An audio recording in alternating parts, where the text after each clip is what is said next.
नमस्कार विद्यार्थी मित्रांनो, आपण रिसर्च प्रक्रियेचा शेवटचा टॉपिक रिसर्च रिपोर्ट याबद्दल माहिती पाहत होतो आणि त्यामध्ये आपण बघितलं की रिसर्च रिपोर्ट हा का लिहिला जातो, त्याची आवश्यकता काय आहे आणि कोणकोणत्या प्रकारचे रिसर्च रिपोर्ट आहे. ओरल रिसर्च रिपोर्ट म्हणजे नेमकी काय आणि रिटन रिपोर्ट जे आहे 6 प्रकारचे, त्याबद्दलची आपण माहिती मागच्या व्हिडिओमध्ये बघितली. आता प्रिन्सिपल ऑफ रायटिंग जेव्हा आपण रिसर्च रिपोर्ट राईट करण्यासाठी घेतो त्यावेळेस आपण कोणत्या प्रकारची काळजी घेतली पाहिजे याबद्दलची माहिती आपण पाहणार आहोत. मधला जो पार्ट आहे तो मी एक एक्झाम्पलने तुम्हाला नंतर सविस्तर सांगणार आहे. प्रिन्सिपल ऑफ रायटिंगमध्ये सगळ्यात महत्त्वाचे ऑर्गनायझेशन ऑफ द रिपोर्ट.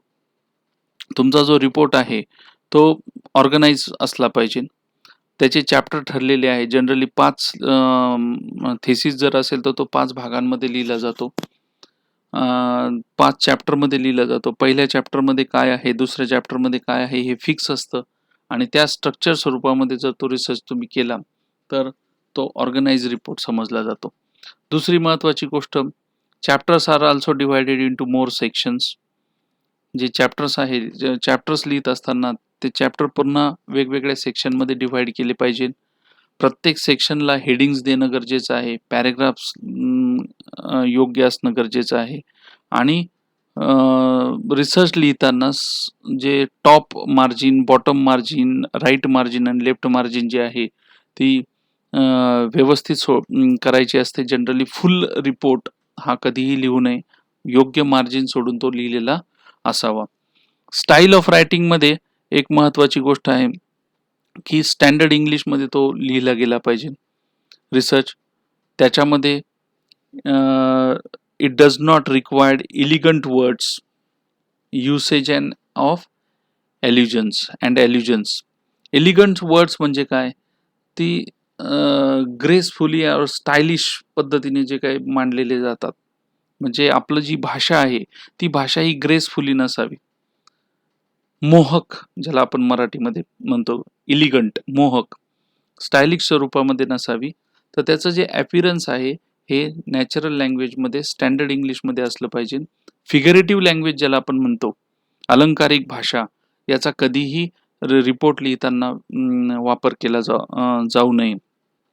तर त्यामध्ये काय आहे नेमकी, एलिगंट भाषा, मोहक भाषा वापरायची नाही म्हणजे नेमकी काय करायचं, तर त्याच्याबद्दलची माहिती आपण पुढे पाहणार आहोत. त्यानंतर it should not be require elegant words, usage and allusions. Allusions म्हणजे काय की अप्रत्यक्ष उल्लेख जो असतो तो नसावा. इव्हिडन्स बेस प्रत्येक गोष्ट तिथं मांडलेली असली पाहिजे. तर अप्रत्यक्ष अशा प्रकारचा उल्लेख, एल्युजन नसले पाहिजे.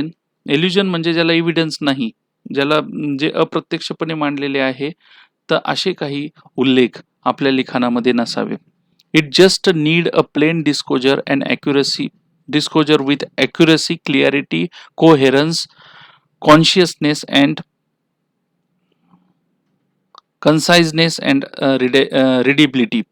तर ॲक्युरसी म्हणजे काय, तर आपण बघितलं की तो एक्झॅगरेशन स्टाईलमध्ये नसावं, म्हणजे तो एक्झॅगरेट केलेला नसावा, अतिशयोक्ती त्यामध्ये नसावी, किंवा सुपरलेटिव्ह डिग्री ज्याला आपण म्हणतो, श्रेष्ठ, कनिष्ठ अशा प्रकारचे शब्द त्यामध्ये नसावे, किंवा सर्वाधिक प्रमाणामध्ये आढळलेले तथ्य असे सर्वाधिक असा शब्द कुठेही नसावा. द मोस्ट इफिशियंट आपण त्याला म्हणतो, द हायेस्ट डिग्री, अशा पद्धतीचे सुपरलेटिव्ह जे शब्द असतात ते अवॉइड केले पाहिजे. क्लिअरिटी म्हणजे तुमच्या शब्दांमध्ये क्लिअरिटी असली पाहिजे. ते शब्द फॅमिलियर असले पाहिजे, कॉमन वर्ड्स वापरले पाहिजे आणि अनएम्बिग्युअस, कोणत्याही प्रकारे आपल्या स्टेटमेंटमध्ये संदिग्धता नसावी, ॲम्बिग्युअस नसावी, म्हणून अनएम्बिग्युअस स्टेटमेंट वापरणं गरजेचं आहे. कोहेरन्स म्हणजे काय, तर each sentences must be so linked with the other sentences that the author's thoughts move smoothly and naturally from one statement to the next. म्हणजे तुमचे जे वाक्य आहे त्याच्यामध्ये क्रोनॉलॉजिकल ऑर्डर असली पाहिजे, कॉन्टेक्स्च्युअल ऑर्डर असली पाहिजे. म्हणजे तुमचे जे विचार आहे ते विचार स्मूथली एक कॅरी करणारा असले पाहिजे तुमचे सेंटेन्स. एका पहिल्या सेंटेन्सचा दुसऱ्या सेंटेन्सशी संबंध असला पाहिजे, त्याला म्हणायचं कोहेरन्स. तर रिपोर्ट लिहित असताना व्हेग स्टेटमेंट न करता आपल्या विचारांची कनेक्टिव्हिटी आपल्या वाक्यांमधून दिसली पाहिजे. कन्साइजनेस म्हणजे काय? The statement must be succinct and precise. Succinct म्हणजे काय? Briefly and clearly expressed. थोडक्यामध्ये संक्षिप्त स्वरूपामध्ये ते लिहिले पाहिजे. प्रिसाइज म्हणजे काय? की marked by exactness and accuracy of expression should be there. That's why precise. तर थोडक्यामध्ये अतिशय संक्षिप्त स्वरूपामध्ये ज्याला आपण वर्णनात्मक कधी आपला रिपोर्ट नसावा, हा प्रिसाइज असला पाहिजे. अँड रिडिएबिलिटी. रिडिएबिलिटी म्हणजे तो वाचनाला वाचन करत असताना त्यातून अंडरस्टँडिंग झालं पाहिजे की तुम्हाला काय म्हणायचं आहे. म्हणजे लँग्वेज शुड बी अंडरस्टँडेबल. म्हणून अंडरस्टँडेबल तर असावी, परंतु फॅक्ट सांगणारी असावी. म्हणजे रिसर्च मधले फॅक्ट सांगणारी असावी. आणि the readability can be achieved by using the active verbs, correct and exact names, references, fact and figures, simple words and sentences. म्हणजे अशा प्रकारची रिडायबिलिटी वाढवण्यासाठी आपण ॲक्टिव्ह वर्ड वापरले पाहिजे. फिगरेटिव्ह यूज न करता आपण ज्याला फंक्शनल वर्ड्स म्हणतात, ते फंक्शनल वर्ड्स आपण वापरले पाहिजे. नियम आपण जे नाव देणार आहोत ते करेक्टली दिले पाहिजे. रेफरन्सेस योग्य दिले पाहिजे. तुमचे फॅक्ट्स आणि फिगर जे आहे किंवा टेबल्स आहे ते जास्त एक्सप्रेसिव्ह न राहता केवळ माहिती सिम्प्लिफाय माहिती किंवा सेग्रिगेटेड माहिती देणारे अशा प्रकारचे टेबल असले पाहिजे. अनक्लिअर रायटिंग हा एक महत्त्वाचा पार्ट आहे की बऱ्याच वेळेस to avoid the unclear writing the following aspect should be there. आपले जे कंटेन आहे ते कंटेन हे क्लिअरली अंडरस्टँडेबल असलं पाहिजे. आणि ते जर क्लिअरली अंडरस्टँडेबल होत नसेल तर त्या रिपोर्टचा उपयोग नाही. आणि जर ते क्लिअरली अंडरस्टँडेबल व्हायचं असेल तर खालील गोष्टी आपल्याला अवॉइड कराव्या लागतील. एक आहे avoid the jargon, pretentious and pompous style. आता जार्गन म्हणजे काय? तर special words or expression used by a professional or group that are difficult to understand by others. Jargons म्हणजे आपण थोडक्यामध्ये बऱ्याच वेळेस एखाद्याला निक नेमने बोलवतो. त्याचं नाव निक नेम टाकलेलं असतं आणि त्याला त्या ग्रुपलाच माहिती असतं की आपण हे नाव वापरल्यानंतर आपण कोणत्या व्यक्तीला रेफर करत आहोत. बाकीच्या इतर व्यक्तींना, जनरल पब्लिकला ते कळत नाही. याला म्हणायचं जार्गन्स. पण आता इथं टेक्निकल जार्गन्स म्हणजे काही टेक्निकल वर्ड्स आहे ते फक्त केवळ एका ठराविक टेक्निकल पर्सनला समजतात, पण इतर जे आहे, जे नॉन टेक्निकल पर्सन आहे त्यांना समजत नाही. म्हणून जनरली रिसर्च रिपोर्ट लिहित असताना ठराविक ग्रुपमध्ये जे काही आता बऱ्याच वेळेस आपण म्हणतो की टॉम, सॉम. मग टॉम म्हणजे काय? तर थर्मोडायनॅमिक्स असेल किंवा सॉम म्हणजे काय? स्ट्रेंथ ऑफ मटेरियल असेल. तर हे जे ॲब्रिव्हेशन्स असतात हे टेक्निकल आहे परंतु अंडरस्टँडेबल नाही आहे सर्वांसाठी, म्हणून त्याला जार्गन म्हटलेलं आहे. प्रिटेंटियस म्हणजे काय? तर प्रिटेंटियस म्हणजे attempting to express by affecting greater importance or merits than is actually processed.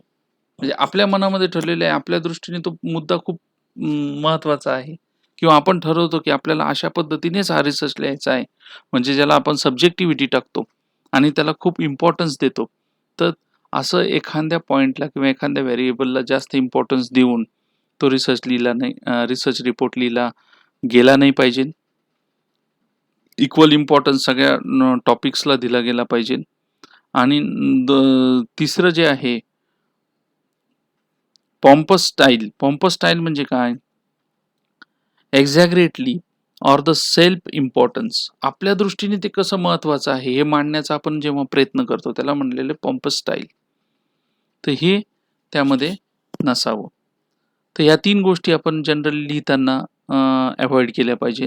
Avoid offensive words. Offensive words म्हणजे काय? रूड वर्ड्स असतात काही जनरली सोशल सायन्समध्ये. हिस्टॉरिकल रिसर्च लिहित असताना खूप काळजी घ्यावी लागते. हिस्टॉरिकल लँग्वेजमध्ये आपण म्हणजे आता आपण जस्ट जनरली म्हणतो शिवाजी महाराज, पण असं न लिहिता छत्रपती शिवाजी महाराज, म्हणजे विथ रिस्पेक्ट आपण ते लिहित असतो.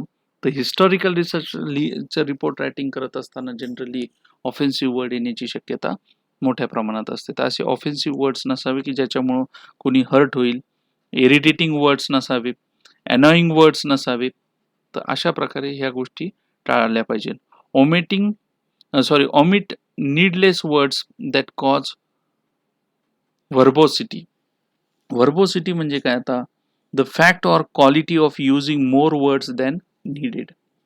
बऱ्याच वेळेस आपण एक्स्ट्रा वर्ड्स यूज करतो, म्हणजे ते वाक्य छोटं करता येऊ शकतं, ते आपण डिस्क्रिप्टिव्ह पद्धतीने लिहून ते मोठं करतो, त्याला व्हर्बोसिटी म्हणतात. तर असे जे लेंदीपणा जो आहे, ज्याच्यामध्ये आपण ॲडजेक्टिव्ह वापरतो, नाऊन वापरतो वेगवेगळे आणि त्याची साईज वाढवतो त्या वाक्याची, तर ते आपण जनरली रिपोर्ट रायटिंगमध्ये अवॉइड केलं पाहिजे.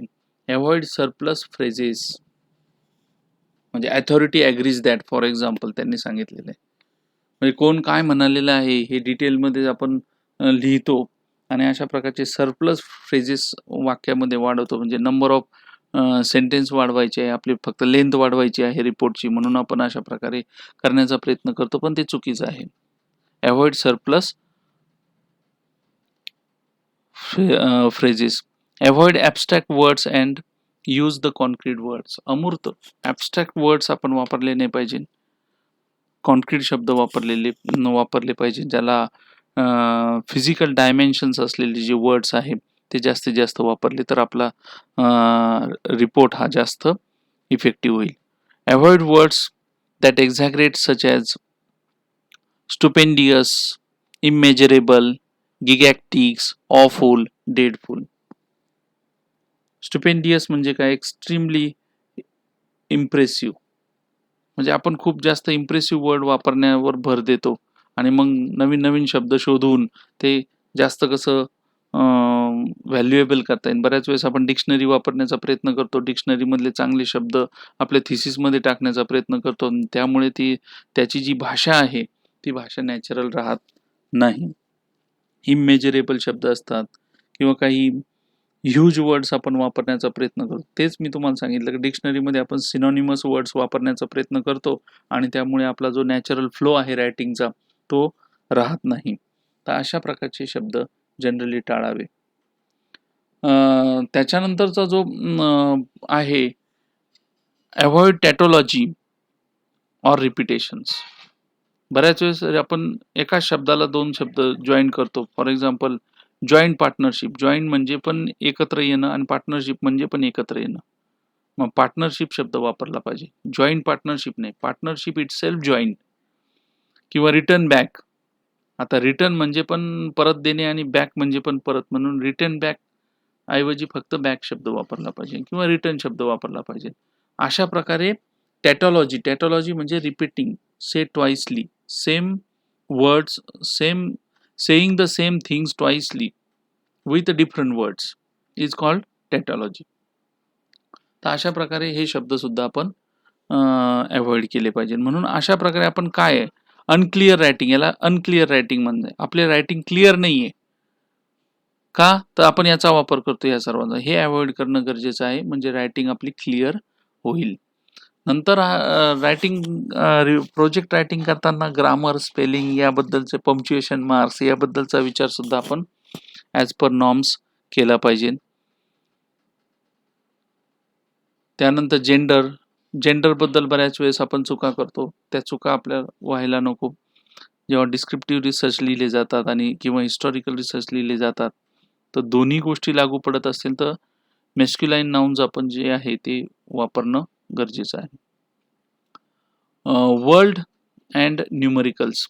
आता त्या काही वेळेस आपण सिम्बॉल्स वापरतो. ते सिम्बॉल्स टेबलमध्ये वापरणं गरजेचं आहे आणि जेव्हा ते इतर ठिकाणी वापरतो, तर विथ नंबर्स ते आले पाहिजे. अ, तर वर्ड्स आणि नंबर्सचा वापर योग्य केला पाहिजे. यात सांगण्यासारखं नवीन काही नाहीये. Documentation. Every quotation use either direct or indirect should be acknowledged through the footnotes. म्हणजे जे काही आपण कोटेशन आपण रेफरन्स म्हणून वापरलेले आहे किंवा जे जनरली दुसरा जो चॅप्टर असतो, ज्याच्यामध्ये आपण लिटरेचर रिव्ह्यू करत असतो किंवा मेथोडॉलॉजी मांडत असताना विषयाचं सविस्तर माहिती देत असतो, त्यावेळेस बऱ्याच वेळेस आपण कोट्स वापरतो. तर ते कोटेशन्स जे असतात, ते कोटेशनला खाली त्याच पेजवर फुटनोट लिहिणं गरजेचं आहे. इलिप्सिस म्हणजे काय? की कोटेशन लिहित असताना बऱ्याच वेळेस आपल्याला पूर्ण कोटेशन लिहिणं शक्य नसतं. म्हणजे जवळपास एक अर्धा पानी एखाद्या ऑथरचं कोटेशन असेल किंवा एखाद्या रिसर्चरचं अगोदरच्या रिसर्चरचं कोटेशन असेल. पण आपल्यासाठी ते सगळं महत्त्वाचं नाहीये. तर आपण सुरुवातीचे 2 वाक्य, मध्ये 3 डॉट देतो, त्याला इलिप्सिस म्हणतात आणि नंतर आपल्याला आवश्यक असलेलं माहिती कोटेशनमधली लिहितो. तर अशा प्रकारे इलिप्सिसचा वापर केला पाहिजे. ज्याच्यामुळे आपल्याला एक्झॅक्टली कोणती गोष्ट कोट करायची आहे, ही माहिती प्रिसाइजली मांडता येऊ शकते. नंतर ॲब्रिव्हिएशन्स. जनरली ॲब्रिव्हिएशन्स वापरले नाही पाहिजे आपण रिसर्च रिपोर्ट करताना. परंतु काही वेळेस फुटनोट्स, अपेंडिक्स आणि बिब्लिओग्राफी, टेबल, फिगर्स या ठिकाणी आपल्याला ॲब्रिव्हिएशन्स वापरावे लागतात. परंतु डिस्क्रिप्टिव्ह रायटिंग करत असताना किंवा इंटरप्रिटेशन लिहित असताना जनरली ॲब्रिव्हिएशनचा वापर केला जाऊ नये. तर ही एक महत्त्वाची गोष्ट आहे. नंतर documentation and footnote of the documentation करत असताना फुटनोट्स आणि बिब्लिओग्राफी हा जो पार्ट आहे शेवटचा, तो पण अतिशय महत्त्वाचा आहे. तर फुटनोट्स आणि रेफरन्स बिब्लिओग्राफी जी लिहितो आपण, ती ती कशी लिहायची, त्याबद्दल काय काळजी घ्यायची. तर footnotes are of 2 kinds, content and reference. आता 2 प्रकारच्या फुटनोट्स असतात.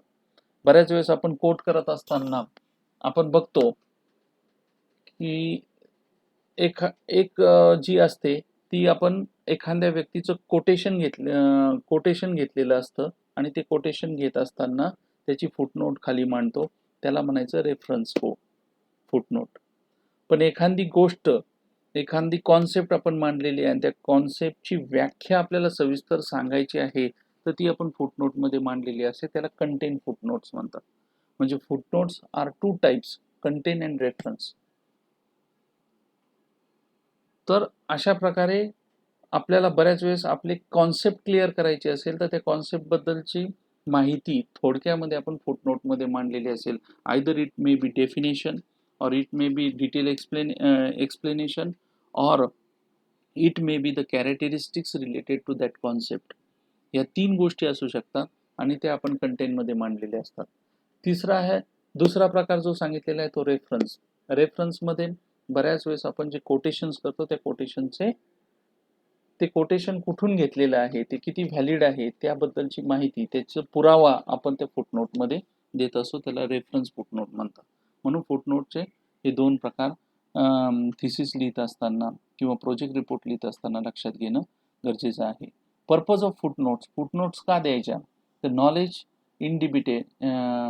इंडिबिटेडनेस, टू एक्नॉलेज इंडिबिटेडनेस. म्हणजे काय, की आपण जे काही कोटेशन मांडलेलं आहे त्याला पुरावे आहे आणि ते पुरावे म्हणजे आपण असंच कोणाचंही व्हेग स्टेटमेंट, ओरल स्टेटमेंट घेतलेलं नाही.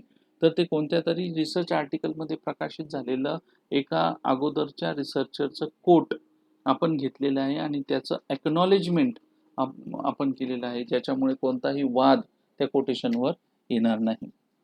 बऱ्याच वेळेस कोटेशन हे आपण आपल्या भाषेमध्ये मांडत असतो. म्हणजे डायरेक्ट कोट न घेता आपण ते आपल्या शब्दांमध्ये आपल्या गरजेनुसार ते वापरतो without changing the meaning of that quote. अशा वेळेस देखील आपल्याला फुटनोटमध्ये त्याचा रेफरन्स लिहिणं गरजेचं आहे, एक एव्हिडन्स म्हणून. To amplify to amplify or clarify the idea or information presented in the text, ज्याला आपण कंटेंट फुटनोट म्हणतो, की एखादी कॉन्सेप्ट आहे, ती कॉन्सेप्ट एलॉबरेटली मांडायची असेल, ती ॲम्प्लिफाय करायची असेल, ॲम्प्लिफाय म्हणजे सविस्तर मांडायची असेल, किंवा ती क्लॅरिफाय करायची आहे, कोणत्या पॉईंट ऑफ व्ह्यूने आपण त्या कॉन्सेप्टचा उल्लेख आपल्या थिसिसमध्ये केलेला आहे, हे क्लॅरिफाय करायचं असेल तर आपल्याला फुटनोट उपयोगी पडते.